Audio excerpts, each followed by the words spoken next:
సీతారాములతో పాటు లక్ష్మణ్ కూడా వనవాసానికి సిద్ధమవుతాడు. అది చూసి ఊర్మిళాదేవి తాను కూడా భాగమవుతానని అడుగుతుంది.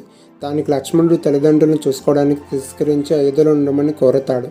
అరణ్యంలో ఒక రోజు రాత్రి సీతారాములకు రక్షణగా ఉన్న లక్ష్మణుడికి నిద్ర వస్తుంది. అందుకు నిద్రదేవతను నిద్ర రాకుండా 14 సంవత్సరాలు సీతారాములకు రక్షణగా ఉండాలని కోరుతాడు.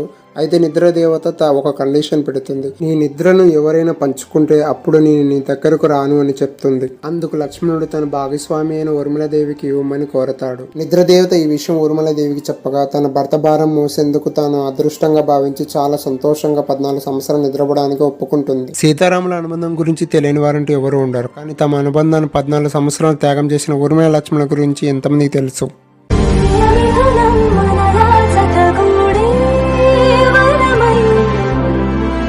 ఇరువురిదో కథే